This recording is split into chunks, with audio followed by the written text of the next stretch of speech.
하나님 말씀 보겠습니다. 하나님 말씀은 구약성경 79편 1절에서 13절 말씀입니다. 구약성경 10편 79편 1절에서 13절 말씀을 교독하도록 하겠습니다.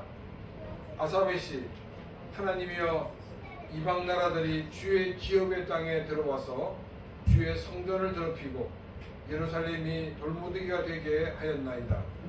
그들이 주의 종들의 시체를 공중에 세게 ገብ으로 주의 성도들의 육체를 땅에 짐승에게 주며 그들의 피를 예루살렘 사방에 물같이 흘렸으나 그들을 매장할 자가 없었나이다. 우리는 우리 이웃에게 비방거리가 되며 뒤를 에워싼 자에게 조소와 조롱거리가 되었나이다. 여호와여 어느 때까지이니까 영원히 노하시리까 주의 질투가 불붙듯 하시리까. 주를 알지 아니하는 이웃들과 주의 이름을 부르지 아니하는 나라들에게 주의 노를 쏟으소서. 그들이 야곱을 삼키고 그의 거처를 황폐하게 함이니이다.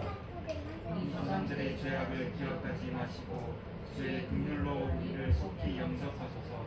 우리가 매우 가련하게 되었나이다. 우리 구원의 하나님이여 주의 이름의 영광스러운 행사를 위하여 우리를 도우시며 주의 이름을 증거하기 위하여 우리를 건지시며 우리 죄를 사하소서. 이방 나라들이 어찌하여 그들의 하나님이 어디 있느냐 말하나이까. 주의 종들이 피 흘림에 대한 복수를 우리 목전에서 이방 나라에게 보여주소서.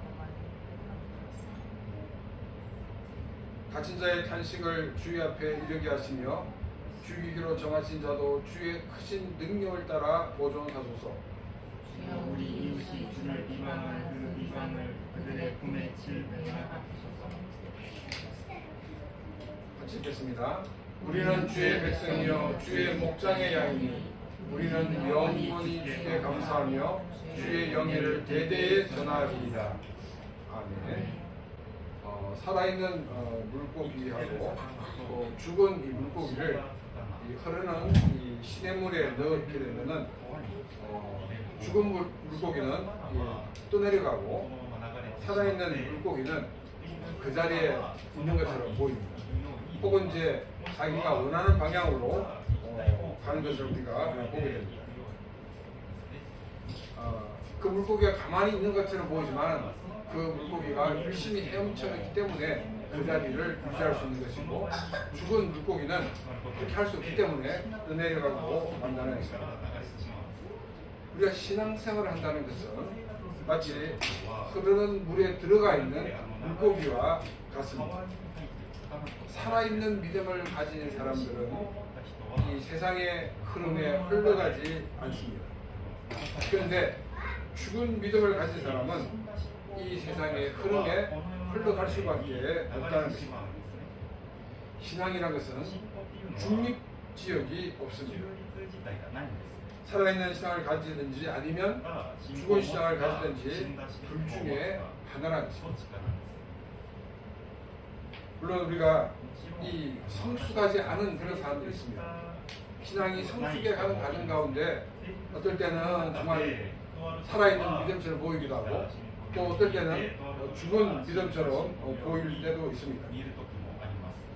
이런 사람들은 늘 성장해야 됩니다. 만약 성장이 멈춰버리면 그 신앙은 죽은 신앙이 되어버리고 이 세상의 흐름에 흘러갈 수밖에 없게 된다는 것입니다. 우리는 늘 성숙한 신앙이 되기 위해서 하나님 앞에 사는 삶이 되어야 됩니다. 또 우리는 이 하나님의 통치를 받는 삶을 살 때 우리의 신앙은 살아있는 믿음으로서 이 세상을 이기고 승리하는 그런 삶이 될 수가 있다는 것입니다. 우리는 지난주에 하나님께서 왜 유다 지파를 하나님이 일하시는 축으로 삼으셨는지, 그리고 다윗을 그 축으로 삼으셨는지에 대해 살펴보았습니다. 에브라임 지파가 하나님 백성의 리더의 역할을 잘 하지 못했기 때문입니다. 하나님은 목자의 심정을 가지고 이스라엘 백성들을 인도하게 하기 위해서 다윗을 세우셨다라고 말씀하셨습니다. 오늘 이 본문 79편은 바로 77편을 기반으로 우리에게 주고 있는 교훈의 말씀입니다. 우리 오늘 말씀을 들으면서 우리가 과연 믿음으로 구원 얻는가 아니면 행위로 구원을 얻는가 혼동스러울 수도 있을 것입니다. 성경은 우리에게 분명하게 말하기를 우리의 구원은 믿음으로 얻는 것이다 라고 분명하게 말하고 있습니다. 그런데 우리가 구원 얻은 사람이라고 하면은 반드시 열매가 있어야 한다는 것입니다. 예수님도 그 열매로 그 나무를 알 수 있다라고 말씀을 하셨습니다. 사과가 열리면 그 나무는 사과나무입니다. 만일 해가 열리면 그 나무는 배나무입니다. 이처럼 구원을 받은 사람이라면 구원받은 사람다운 열매를 맺어야 한다는 것이 또한 성경이 우리에게 말씀을 하고 있는 것입니다. 이 열매를 맺기까지 시간도 걸릴 수 있고 또 많은 그런 시련이 있다는 것입니다. 그 시련을 만났을 때 어떤 경우에는 시련을 이기기도 합니다. 또 어떤 경우에는 시련에 지는 경우도 있는 것을 보게 됩니다. 우리는 믿음의 조상 아브라함을 잘 알고 있습니다. 아브라함은 믿음의 조상이라고 불리진 것은 늘 모든 면에서 이기고 승리했기 때문에 믿음의 조상이라는 말을 듣는 것이 아닙니다. 아브라함도 쓰러졌습니다. 그러나 다시금 믿음으로 서서 하나님의 사람이 되어 나갔던 것입니다. 그래서 믿음의 조상이라는 말을 듣게 됩니다. 하나님은 아브라함을 갈대아 우르라는 곳에서 부르셔서 가나안으로 인도하셨습니다. 근데 그 가나안 땅에 하나님이 인도하시고 그곳에 살게 했던 그 가나안 땅에 기근이 있게 됩니다. 이 기근이 있게 됐을 때 할 수 있는 방법은 이 농산물이 많이 나오는 이집트로 피신을 하는 방법이었습니다. 그래서 하나님의 약속의 땅에 머물지 않고 이 아브라함은 이집트로 이주를 하게 되었습니다. 근데 이제 아브라함의 걱정이 생겼습니다. 무슨 걱정이냐면 자기 부인 사라가 너무 이쁜 거예요. 그 당시 나이 65세인데 자기는 아무리 봐도 미인인 거예요. 그 당시에는 이 남편을 죽이고 부인을 빼앗아가는 그런 풍습이 있었기 때문에 이집트에 가서 혹시 자기가 죽을 수 있다는 그런 위기를 느끼고 이제 사라와 타협을 합니다. 또 이제 사라도 이제 그 이복 형제였기 때문에 동생입니다. 아, 사라, 너 내 동생이 아니냐? 그게 여기 우리가 이집트에 가게 되면 부인들 하지 말고 동생이라고 얘기를 하자. 그렇게 이야기를 하였습니다. 근데 이제 아브라함의 예언대로 이 사라가 파라오 눈에 띄어서 공중에 가게 되었습니다. 이제 결혼 날짜를 잡고 결혼식을 준비해 나가는 그 가운데서 갑자기 하나님께서 파라오에 개입하셔가지고 파라오가 어이구 큰일 났다 싶어서 이 사라를 돌려보내줍니다. 여러분 얼마나 치졸합니까? 얼마나 부끄럽습니까? 이 모습이 바로 아브라함의 모습이었다는 것입니다. 근데 아브라함은 이 일을 통해서 뭘 경험했냐면 아, 하나님께서 나의 모든 것을 지켜주시는구나. 도저히 할 수 없는 그 일을 하나님이 이루어내시는구나 하는 사실을 알고 아브라함의 믿음이 조금 더 업그레이드가 되는 것을 볼 수 있습니다. 그래서 다시금 가나안 땅으로 들어오게 됐는데 이제 문제는 뭐냐면 이 조카 롯이 있었는데 그 조카 롯의 그 가족들과 아브라함의 가족들이 재산이 너무 많아가지고 서로 부딪히는 거예요. 특히 이제 양들 목축을 하는데 양들이 너무 많은 거예요. 그러다 보니까 목자들끼리 막 서로 싸우는 거예요. 그때 이제 아브라함이 롯을 부릅니다. 야, 우리 재산이 너무 많으니까 우리가 자꾸 이러다 보면 우리 같은 친척들끼리 싸움을 하니까 이래서는 안 된다. 우리가 이제 헤어지는데 자, 만일 내가 오른쪽을 택하면 나는 왼쪽을 택하고 또 내가 왼쪽을 택하면 나는 오른쪽을 택하겠다. 이렇게 이야기를 했습니다. 이때 롯이 선택한 곳은 소돔을 선택했다라고 말하고 있습니다. 소돔은 어떤 곳이었냐면 그 당시에 마치 에덴 동산과 같은 곳이었고 이집트와 같은 곳이었다라고 말하고 있습니다. 롯은 가장 좋은 땅을 선택했습니다. 근데 아브라함은 롯이 선택한 나머지 땅, 그 광야를 선택을 할 수밖에 없었다는 것입니다. 우리 같으면 내가 삼촌인데 삼촌이 먼저 결정을 한 다음에 조카인데 결정해라, 이렇게 얘기하는 것이 보통 일반적인 상식입니다.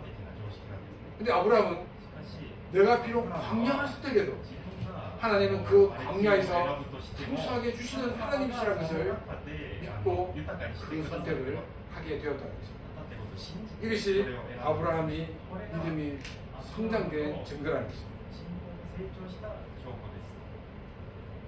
우리는 성숙한 신앙으로 자라나야 합니다. 또 우리가 성숙한 신앙을 유지하고 더 성장되기 위해서는 우리는 날마다 하나님 앞에 서야 한다는 것입니다. 그리고 주님의 통치를 받는 삶을 살아야 한다는 것입니다. 먼저 1절부터 4절 말씀입니다. 아사벳이 하나님이여 이방 나라들이 주의 기업의 땅에 들어와서 주의 성전을 더럽히고 예루살렘이 돌무더기가 되게 하였나이다. 그들이 주의 종들의 시체를 공중에 세게 밥으로 주의 성도들 육체를 땅에 짐승에 주며 그들의 피를 예루살렘 사방에 물같이 흘렀으나 그들을 매장할 자가 없었나이다. 우리는 우리 이웃에게 비방거리가 되며 우리를 에워싼 자에게 조소와 조롱거리가 되었나이다. 목자의 심정으로 이스라엘을 다스리게 한 이스라엘이 적에게 망가져버린 모습을 보여주고 있습니다. 성전은 더럽혀졌습니다. 예루살렘은 돌무더기가 되었습니다. 너무나 많은 사람들이 죽었습니다. 너무나 많은 사람들이 죽어서 그 죽은 사람을 묻어줄 사람도 없을 정도였다라고 말하고 있습니다. 이 광경은 바벨론에 의해서 예루살렘이 해파된 모습을 보여주는 것 같아서 이 바벨론에 멸망되고 난 다음에 이 시편이 기록됐다라고 보는 사람들이 있습니다.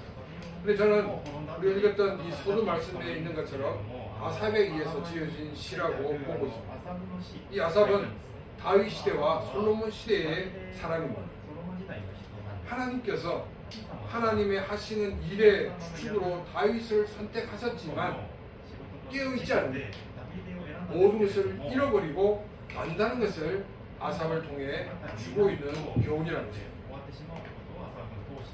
이스라엘은 이 경고를 무시함으로 결국 바벨론에 의해 멸망되고 말았습니다. 하나님의 백성들이 하나님을 알지 못하는 사람들에게 조롱거리가 되었습니다. 이것은 하나님의 경고를 거절한 사람만 조롱받는 것이 아니라 조롱받고 있는 사람이 섬겼던 그 하나님도 조롱을 받게 되는 것을 보여주고 있습니다. 하나님 주신 경고를 듣지 않을 때 자신에게 얼마나 큰 비극이 기다리고 있다는 것을 우리는 기억해야 됩니다. 또 내가 혼자 잘못한 것으로 나 혼자 욕먹는 것이 아니라는 것입니다. 나 때문에 하나님의 영광이 땅에 떨어집니다. 또한 교회의 그 모든 것들이 다 떨어지고 맙니다. 그래서 하나님을 알지 못하는 사람들의 조롱거리가 된다는 사실을 기억을 해야 됩니다. 지금을 100세 시대라고 말을 합니다. 그렇지만은 우리의 인생에 한 번 잘못 꼬이면 10년이 그냥 지나가 버리고 맙니다. 이것을 만회하기 위해서는 이전에 노력했던 것에 몇 배의 노력을 기울여야 됩니다. 몇 배의 노력을 기울이지 않으면 10년, 20년이 지나가도 이전처럼 결코 회복될 수가 없다는 것입니다. 물론 우리가 우리의 죄를 깨닫고 하나님께 우리의 죄를 고백하면 하나님은 우리의 죄를 다 용서해 주십니다. 그러나 우리의 이 상태가 이전처럼 회복이 빨리 되지 않는다는 것입니다. 왜냐하면 하나님께서는 만약 또 그것을 주게 되면 하나님의 은혜와 복이 얼마나 소중한 것인지를 모르고 또 마음대로 쓰고 또 잘못된 길을 갈 수 있기 때문에 하나님은 우리가 좀 지나치다라고 생각할 정도로 우리를 그친 길로 인도하실 때가 있다는 것입니다. 제일 좋은 것은 또 제일 안전한 길은 우리가 하나님이 나에게 주신 은혜와 복을 생각하고 우리가 끝까지 하나님의 말씀을 붙들고 사는 것입니다. 그러면 하나님은 우리에게 더 많은 복을 주시고 또한 하나님이 일하시는 축으로 계속적으로 사용하실 것입니다. 우리 교회가 또 우리 교회 성도 한 사람 한 사람이 하나님의 말씀을 붙들고 끝까지 살아가는 그런 삶을 살기를 바랍니다. 그래서 하나님이 사용하시는 축이 되어지고 하나님 주신 은혜와 복이 지속적으로 부어짐으로 우리가 이 가운데 살아가는 그런 귀한 성도가 되시기를 주님의 이름으로 축원합니다. 5절에서 8절 말씀입니다. 여호와여 어느 때까지니까 영원히 노하시리이까 주의 질투가 불붙듯 하시리이까 주를 알지 아니하는 민족들과 주의 이름을 부르지 아니하는 나라들에게 주의 노를 쏟으소서. 그들이 야곱을 삼키고 그의 거처를 황폐하게 함이니이다. 우리 조상들의 죄악을 기억하지 마시고 주의 긍휼로 우리를 속히 영접하소서. 우리가 매우 가련하게 되었나이다.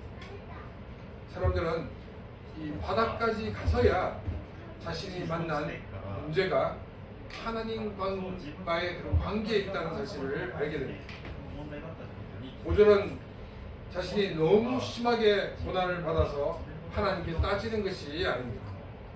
하나님의 진노를 거두어 달라는 것입니다.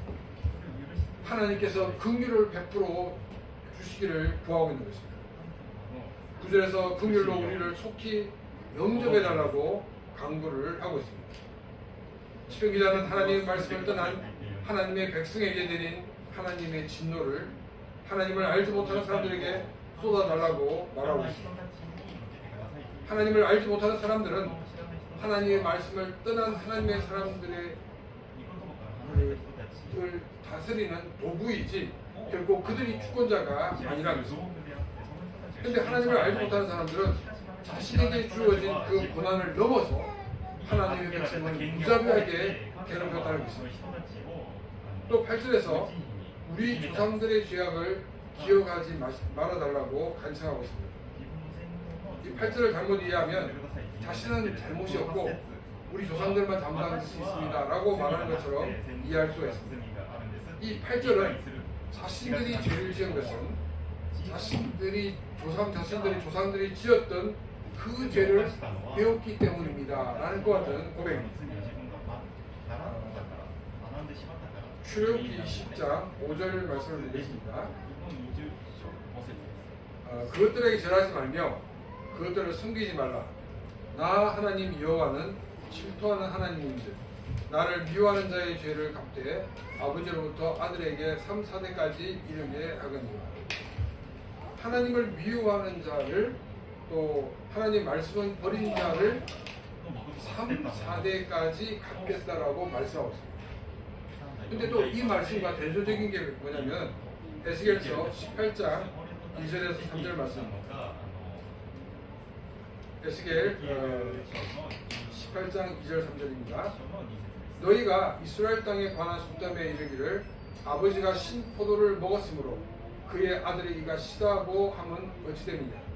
주 여호와의 말씀이니라. 내가 나의 삶을 두고 맹세하노니 너희가 이스라엘 가운데서 다시는 이 속담을 쓰지 못하게 되리라. 이 말은 무슨 말이냐면 아버지가 죄를 지으면 아들에게 죄를 묻습니다. 또 아들이 죄를 지으면 아버지에게 죄를 묻습니다. 이 연좌제 같은 것을 얘기하고 있는데, 그런데 이 18절 에스겔 18장 2절 3절을 보게 되면 연좌제를 묻지 말라는 거죠. 아들은 아들이 잘못한 것으로 끝나는 것이고 또 아버지는 아버지 잘못한 것으로 끝나는 것이지 그 아들의 죄 때문에 아버지를 벌하거나 아버지의 죄 때문에 아들을 보내서는 안 된다라고 말하고 있습니다. 그러면 우리가 방금 읽었던 출애굽기 10장 5절 말씀과 굉장히 이 차이가 있는 것을 보게 됩니다. 이 출애굽기 10장 5절 말씀은 사람들이 죄를 지게 되면 그 자손들이 그 죄를 보고 그 죄를 모방하게 된다는 것을 말하고 있습니다. 그러니까 한 사람이 잘못하면 그 사람의 3, 4대까지 그 습관이 계속적으로 이 전가가 된다는 것을 우리에게 말하고 있습니다. 이스라엘이 가나안 정착하면서 그들은 이 농사를 짓기 위해서 우상 숭배에 빠지게 되었습니다. 근데 우상 숭배를 했던 그 한 세대로 끝난 것이 아니라 그 죄가 3, 4대까지 계속되었습니다.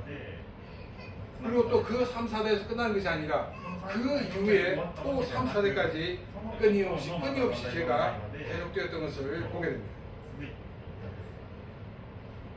한때 그 집안에 흐르는 저주를 끊으라라는 그런 책들이 나온 적이 있습니다. 근데 이 내용 굉장히 극단적인 주장들입니다. 그 사람들이 쓰던 책들 중에는 이 사탄은 대중문화를 선택했다라는 그런 책도 있었고 또 집안에 흐르는 저주를 끊으라는 그런 책들이 있었습니다. 이 집안에 흐르는 저주는 어떤 우리 인간의 DNA가 있어가지고 그것이 이 계속적으로 유전이 된다는 말이 아닙니다.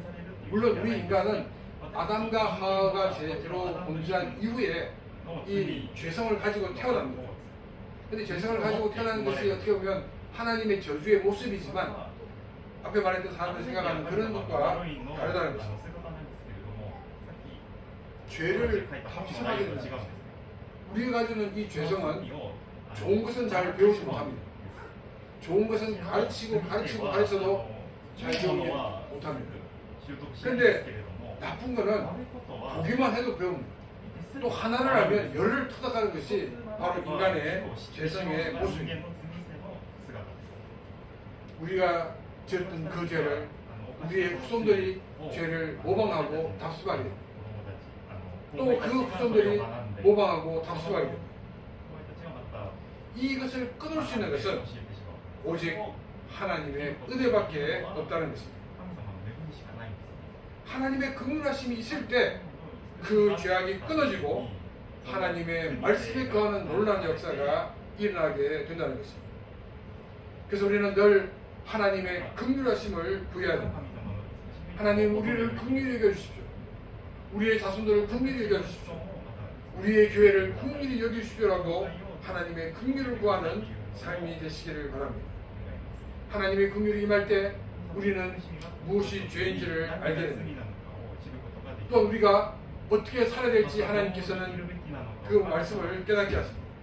그래서 우리는 이제 하나님을 섬기는 사람, 또 하나님의 이름을 전하는 삶을 살 수가 있게 된다는 것입니다. 하나님의 긍휼하심을 통해서 자신이 죄인임을 깊이 깨닫는 삶이 되시기를 바랍니다. 또한 자신의 힘으로 이 죄의 문제를 해결할 수 없다는 것을 깊이 깨닫는 삶이 되시기를 바랍니다. 그래서 모든 것을 하나님께 맡기고 이제 하나님으로 말미암아 새롭게 지어지는 그런 새로운 피조물로 살아가는 복된 삶이 되시기를 바랍니다. 9절 말씀입니다. 우리 구원의 하나님이여 주의 이름의 영광스러운 행사를 위하여 우리를 도우시며 주의 이름을 증거하기 위하여 우리를 건지시며 우리 죄악을 사하소서. 자신은 바닥까지 내려간 존재입니다. 그렇지만 이제부터 하나님의 영광을 위해 살겠다는 결단을 하게 됩니다. 죄 가운데 살았던 자신을 버리지 아니하고 찾아와 주신 하나님을 증거하는 삶을 살겠다라고 결단을 하고 있습니다. 지금 내가 있는 이 자리에서 나의 인생을 하나님의 영광을 위해 살겠다고 결단하는 시간이 되시기를 바랍니다. 내가 지금 있는 이 자리에서 나를 찾아와 주시고 나를 구원하신 그 하나님을 증거하는 삶을 살겠다고 결단하는 삶이 되시기를 바랍니다. 10절 말씀입니다. 이방 나라들이 어찌하여 그들의 하나님이 어디 있느냐 말하나이까. 주의 종들이 피 흘림에 대한 복수를 우리의 목전에서 이방 나라에게 보여주소서. 하나님의 백성들이 하나님 백성의 하나님 말씀을 떠남으로 하나님으로부터 이 도구로 사용되는 이방인들은 그 역할들만 했어야 됐습니다. 그런데 이방인들은 하나님이 허락하신 일들을 넘어선 많은 악을 행하고 있었습니다. 그들은 하나님 백성들을 향해서 너희 하나님이 어디에 있느냐고 조롱을 하였습니다. 자신에게 주어진 그 범위를 넘어선 사람들을 향하여 하나님 그들을 벌하여 주십시오라고 시편 기자가 하나님께 간구를 드리고 있습니다. 우리는 살아가는 가운데 하나님이 나에게 주신 그 고난받기의 일들을 하고 있지 않는가를 늘 돌아봐야 합니다. 저는 목회자로서 설교를 준비하면서 이 하나님의 말씀을 전가할 때 정말 순수한 하나님 말씀만을 내가 지금 증가하고 있는가, 아니면 내 자신의 정당성을 사람들에게 설명하기 위해서 이 말씀을 이용하고 있는가 하는 것을 늘 고민하고 있습니다. 또 한 사람이 나에게 잘못했을 때 그 잘못을 지적하기 위해서 내가 이 설교를 잘못 이용하고 있지 않는가, 이런 고민들을 늘 하고 있습니다. 또 어떤 경우에는 뭐 이렇게 말해야 될 때도 있는데 그걸 말하지 못할 때도 있습니다. 그러면 이제 마음속에 갈등입니다. 내가 지금 하나님 말씀을 전해야 되는데 혹시 내가 이 설교를 하다가 이 설교 듣는 사람이 상처를 받을까봐 이 말을 내가 빼고 있지 않는가, 이런 두 가지 고민 속에서 지금 이제 제가 늘 고민하며 말씀을 전하고 있습니다. 우리에게 중요한 것은 뭐냐면 하나님이 나에게 말씀하시는 것은, 제가 퀴즈를 하라고 말씀드리는 이유가 뭐냐면 우리가 말씀을 통해서 내 자신의 문제를 발견하게 되면 자신의 문제를 빨리 풀 수가 있습니다. 만약 다른 사람을 통해서 우리가 듣게 돼가지고 자기의 잘못이 발견되면 상처를 받습니다. 아, 목사님, 무슨 나는 그렇게 생각 안 하는데 나는 그때까지 그렇게 봤구나. 또 왜 나한테만 이런 말 할까? 이런 생각들을 하기 때문입니다. 그래서 내가 말씀을 묵상하고 그 묵상 말씀을 통해서 나에게 말씀하신 그 하나님의 뜻을 찾고 자신의 죄악을 버릴 때 우리는 더 성장하고 성숙할 수 있는 믿음을 가질 수가 있다는 것입니다. 11절부터 13절 말씀입니다. 갇힌 자의 탄식을 주의 앞에 이르게 하시며 죽이기로 정해진 자도 주의 크신 능력을 따라 보존하소서. 주여, 우리 이웃이 주를 비방한 그 비방을 그들의 품에 7배나 갚으소서. 우리는 주의 백성이요 주의 목장의 양이니 우리는 영원히 주께 감사하며 주의 영예를 대대에 전하리이다. 이 말씀에 이 갇힌 자는 도움을 구할 수 없는 사람입니다. 또 그 어떤 도움도 받을 수 없는 그런 사람입니다. 정말 이 갇힌 자에게 할 수 있는 것은 하나님께 기도하는 것입니다. 하나님께서 왜 나를 이 상황으로 몰아내시는가? 그 이유는 오직 하나님께만 간구하게 하기 위해서 나를 갇힌 자의 삶을 살게 하셨다는 것입니다. 그런데 자신이 갇힌 자임에도 불구하고 자꾸 자신의 현실을 파악하지 못하고 다른 사람들의 도움을 구하고 또 다른 스스로의 힘으로 문제를 해결하려다 보면 정말 스트레스를 받고 정말 미쳐버릴 것 같은 그런 심정이 되고 만다는 것입니다. 아무것도 할 수 없다 그러면 바로 하나님이 나에게 기도하는 사인이구나 라고 생각하시고 하나님께 기도하시기를 바랍니다. 하나님은 내가 하나님만을 바라봐야 되는데 하나님만을 바라보지 않기 때문에 하나님은 이 모든 줄을 끊어 놓으셨다는 것입니다. 아무것도 보이지 않는다 그러면 하나님을 바라보시길 바랍니다. 하나님만 붙들고 하나님께 기도하는 삶이 되시기를 바랍니다. 하나님은 바로 갇힌 자의 기도를 들어주시는 하나님이십니다. 하나님은 그 기도에 응답하시는 하나님이십니다. 또 말씀을 보게 되면 하나님께 기도할 때 죽음이 결정된 사람에게도 주님의 능력으로 죽음을 면하게 하는 은혜가 있게 해달라는 기도를 하고 있는 것을 보게 됩니다. 우리는 위기를 만났을 때 당황하지 말고 정말 아무런 끈이 없을 때 우리는 낙심하지 말고 하나님께 나와 기도하는 삶이 되시기를 바랍니다. 그래서 기도를 통하여 하나님의 놀라운 능력을 경험하는 복된 삶이 되시기를 바랍니다. 12절은 단순한 복수를 해달라는 것이 아닙니다. 자신의 권한을 넘어서 자신에게 자신을 비방하는, 그리고 하나님을 비방하는 사람들에게 하나님이 살아계신 하나님이심을 분명하게 보여달라고 이 시편 기자는 간청을 하고 있는 것입니다. 하나님은 하나님 스스로가 자신의 영광을 드러내시는 분이십니다. 나 때문에 하나님의 영광이 떨어졌지만, 그러나 하나님은 하나님 스스로가 하나님의 영광을 나타내시는 하나님이십니다. 우리는 이 땅을 살아가는 가운데 하나님 믿는 나의 잘못이 나 혼자 욕먹고 나 혼자 실패하는 것이 아니라 하나님의 영광이 떨어짐을 기억하면서 우리의 생각, 우리의 말, 우리의 행동을 더욱더 조심하며 살아가는 삶이 되시기를 바랍니다. 다른 말로 하면 우리가 더 성장되고 성숙되어진 그런 믿음의 사람으로 사는 복된 삶이 되시기를 바랍니다. 13절 말씀을 다시 한번 읽겠습니다. 우리는 주의 백성이요 주의 목장의 양이니 우리는 영원히 주께 감사하며 주의 영예를 대대에 전하리이다. 우리는 하나님의 백성입니다.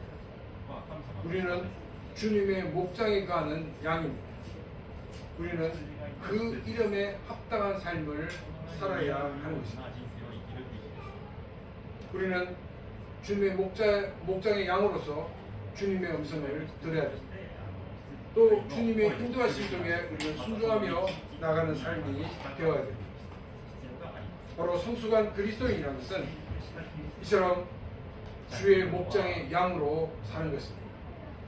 하나님의 말씀을 듣는 삶을 사는 것입니다. 하나님의 그 인도하심 속에 순종하며 나가는 삶을 살아가는 것입니다. 늘 하나님의 통치를 받는 삶을 사는 것입니다. 주의 목장에 있는 양을 주님께서 끝까지 책임져 주는 것처럼 우리가 하나님의 사람으로 살아가게 될 때 하나님은 우리에게 은혜와 복으로 채워주시고 끝까지 우리를 보호해 주시는 우리의 보호자가 되시는 하나님이십니다. 이 모든 은혜와 영광을 누리는 우리 성도들이 되시고 또한 우리 교회가 되기를 주님의 이름으로 축원합니다. 이 시간 오늘 주신 말씀을 생각하며 같이 기도드리겠습니다.